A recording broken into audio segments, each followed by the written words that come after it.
Welcome to Don's Manufactory. Today, I am replacing the water pump. And I guess I'll just hang the camera so you guys can watch. I bought a new aluminum water pump. It has straight impellers, so it doesn't matter which way it spins. It's got the later, larger shaft on the bearings with a step down for the early fans and stuff. So I don't know, I just thought I'd give it a try. I picked up a little whine in the outer bearing maybe a month ago. The last time I drove it, it was pretty noisy. It doesn't growl or anything. It just kind of makes a whoop noise, a howling noise. So it's I consider it the 3-month warning before failure. That's about it. I guess I'll just get started on this thing. I just got to clean up my drain pan and get it under there and get the water out of this thing, and then I'll start disassembling. So, okay, here we go. And away we go on time lapse. Well, I started with this first perspective, but I realized, hey, you're going to be looking at the top of my bald head for a while, so I'll move the camera. Okay, I could edit this a lot shorter, but I decided I'd leave it all in here so that you could see every step. I could make it go really fast, but then the information wouldn't be there. Okay, so basic breakdown, easy. The bolts were not too rusted / corroded into the aluminum timing cover or the front of the block. I had sealed the long bolts that go into the block, so I didn't have to worry about the bolts being stuck or breaking. And there you'll notice that I used the air hose to blow water out of the block. So I do that so that when I start cleaning the gasket surfaces, which is what I'm doing right now, that I don't have antifreeze coming out where the sealer's going to be. That way I get a lot better seal, and if I put RTD on there or whatever, it's actually going to stick and not leak. I'm working in there with a putty knife and with a razor blade to get the rest of the hardened gasket material off, using the sandpaper to make sure that the surfaces are nice and clean. Then I'll put some sealer on there and whatnot when I put it all back together. Alrighty, so at this point I'm grabbing the already painted water pump. Yeah, I did that off camera. And I just throw it on with a couple of bolts and tighten it up because I want to check the alignment of the pulley. And it's wrong. So I got to fix it. Okay, so what you can see here is I tried this pump on the car, and the flange is about 70 thousandths too far onto the shaft. So what I'm going to do here is make an attempt. It's got to go 70 thousandths, which ain't that much.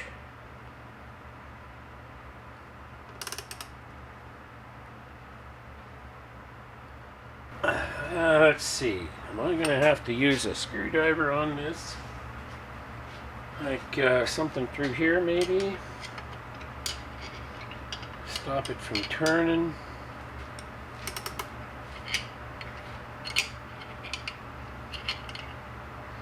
Like this.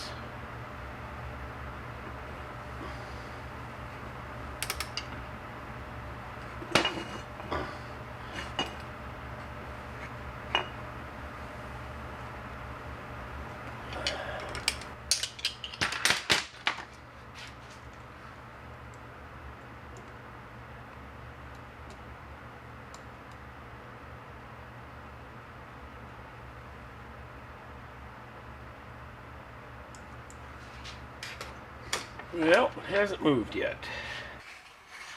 Flip her around.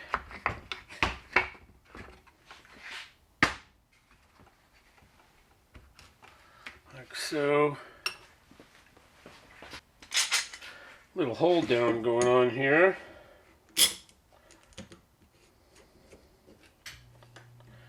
And that'll help keep it in place while I'm working it here. Make it a little easier to get force on it. Oh, gosh, that just feels like it's moving to me.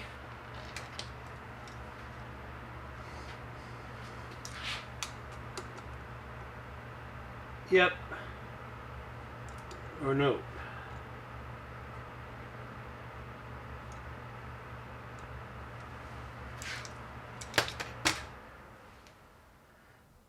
Something doesn't feel right. I'm going to tighten this bolt down a little bit. I think maybe I'm just, at this point, I'm just crushing the washer.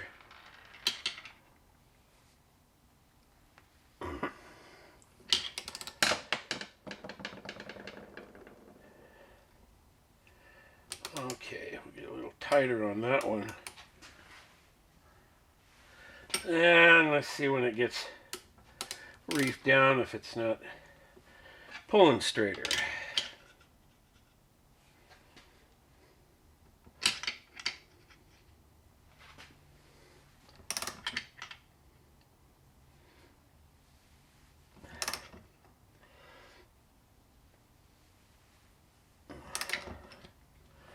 Okay, that felt like it moved again.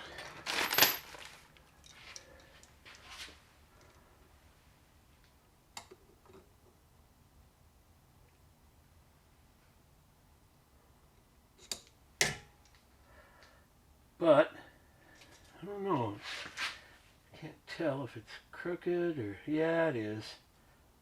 It's still got to be screwed down on that side. This washer is sucking down into the puller, and it makes it crooked, and I do not want to make this thing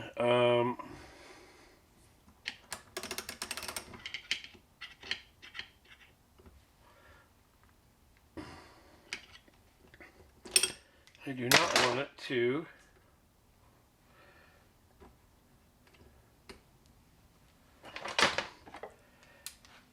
make the flange crooked. That would just be stupid.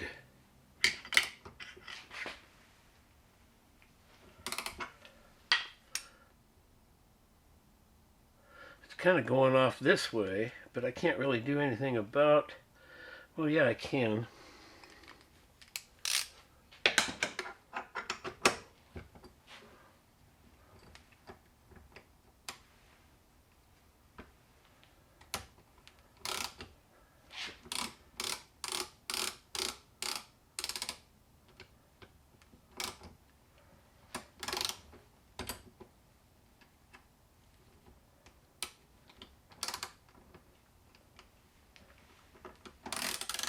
There.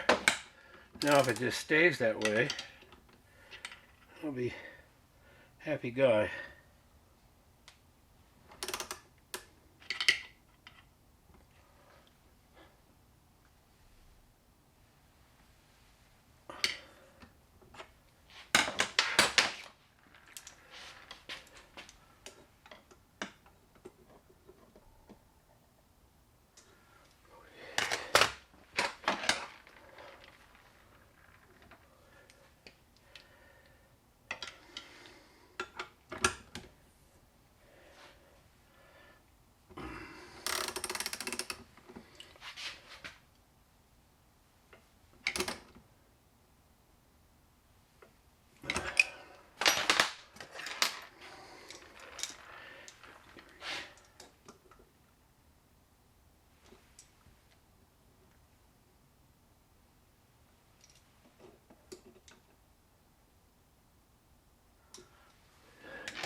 Every time it moves, I feel like it's moving. It's moving about 10 thousandths.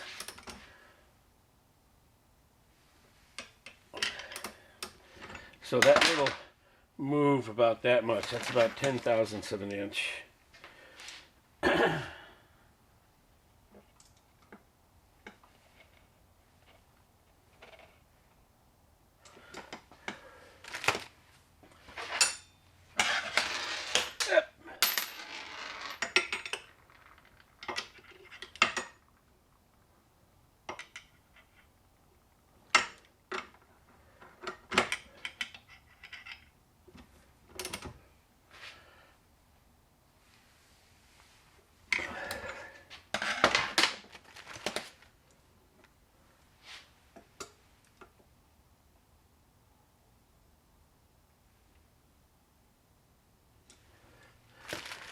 Okay, just once more, and that's it.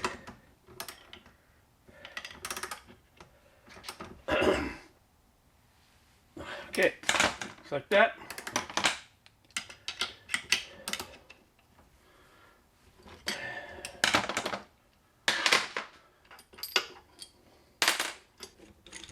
That really helped clamping that down.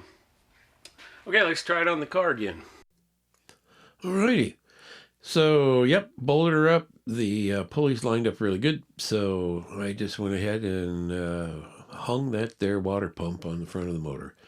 What I didn't show you is I put sealer, it's just RTV, on the gasket, mating with the timing cover.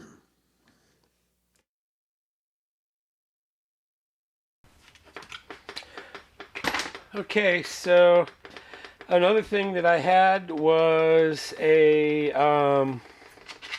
just slightly noisy alternator bearing. It was just starting to rattle and growl a little bit. Alternator still worked perfect. So I thought I'd show you how to do that. It's really easy to get apart, and I already did that. I didn't have the camera running, sorry. But I've got a new bearing now. I just got back from the parts store. Sorry about the furnace running, but it's in the 30s outside, so do it without, making any fuss here.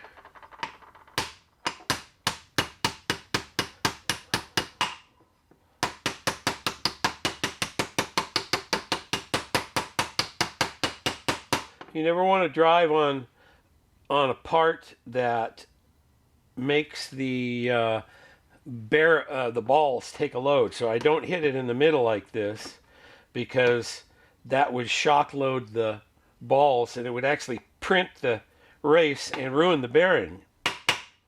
Make for a really quick failure. Okay, so once that's done, just have to put the retainer back in. So yeah, I rebuild all my own stuff. Rebuilding an alternator is fairly easy. In this case, all I'm doing is doing the one bearing. If you look at the commutator here, it's perfect. There's absolutely nothing wrong with that. So just get rid of the noisy bearing. You look inside of here and oh gosh, it was quite a while ago. The diodes went out. I had to replace the diodes. That was probably 20 years ago. So when I did that, I got another alternator and put together these pieces. Well, it says remanufactured here. Put together these pieces so I could have a 60 amp alternator. So replaced the stator with just a slightly larger stator, and I think the rotor was different too, but the housing was the same. So these parts came out of a later car. So I'm just putting a little grease in here. It's just moly grease. I was looking for my long life grease, but I don't know. Okay, so now that that's ready, here is the trick for the brushes. I just used the straw off a spray can, and there's a hole here that holds the brushes back. So you just get them in place. This is the field wire right here. And then this goes under one of the screws, so current goes through the field and then to ground. And then you just flip this whole thing over like so. Get a hold of it here. And you stick that tube down through a hole in the back of the... All I got to do is line up. I just have to line up that there output screw. If I can just get it to line up. Come on, you can do it. There it goes, just like that. Well, that was smart. And I managed to just push it right back out of there because I set it down the wrong way. Come on. When I push it down there, this thing falls down like that, and then the screw is no longer lined up. It's supposed to stay up inside there, and then my tube is just a little bit small, so it's not holding this black plastic thing up where it belongs. Anyway, that's kind of what's happening. Yeah, it's because I don't have the right tools. When you buy new brushes, it comes with the little plastic thing already installed. So this little insulator has a little collar on it, so you want to make sure to center that. So all this, of course, would be easier if this was cut short enough that it's shorter than this, so that you can just set the thing down and it won't come out of there. However, that's not what's going on. Now I gotta get these two little screws in right here that hold the brushes in. Yeah. Well, let's do that again. There it is.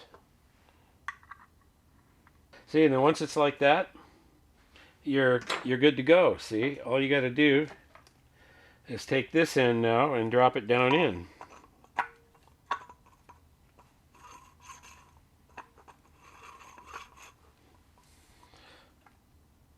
Got a little air trapped inside the bearing there.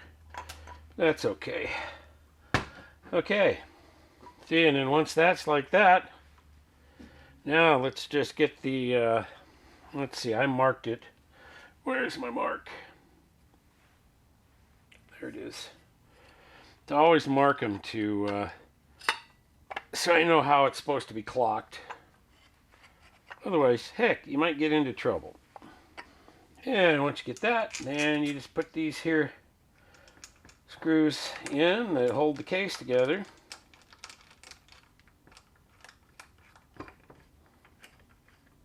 Yeah, nice and smooth. And then you pull this out, and now the brushes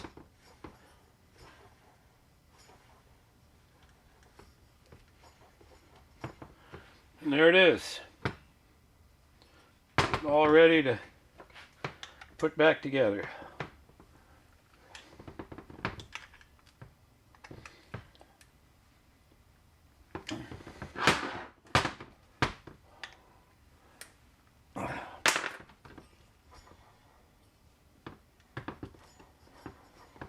Okay, sehr gut. Well, an alternator repaired. Well, off for the final assembly. Now, what I do here when I'm putting this all back together, of course, I have to put all the hoses on and everything, but I loosen the heater hose, the one that goes to the supply to the heater. It's in the top of the manifold. I always undo that one. And when I'm filling the radiator, that allows me to vent the block all the way full. And that way, when I start it up, I mean, this would be a thing you do if you're changing a camshaft and you got to break it in, whatever. You want to get all this stuff really good so that the motor starts right up and runs and you don't have any cooling system problems. So if you get all the air out of the block, then the only air that you have to worry about replacing is what's going through, what comes out of the heater core, if that's empty. In this case, it's not. Okay, so here I'm refilling, and see there, I put the top radiator or the manifold hose back on, and I'm filtering this coolant and putting it back in because, geez, it's just months old. And then it's time to start her up and see how she works.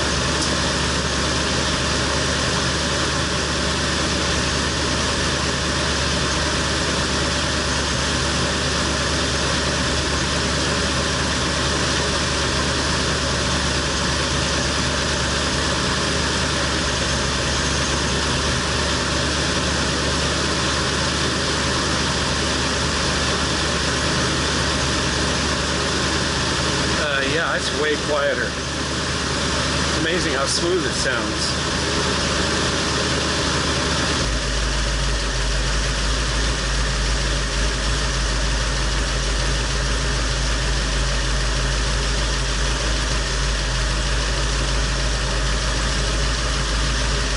And I will go back and torque the bolts, tighten all the hose clamps.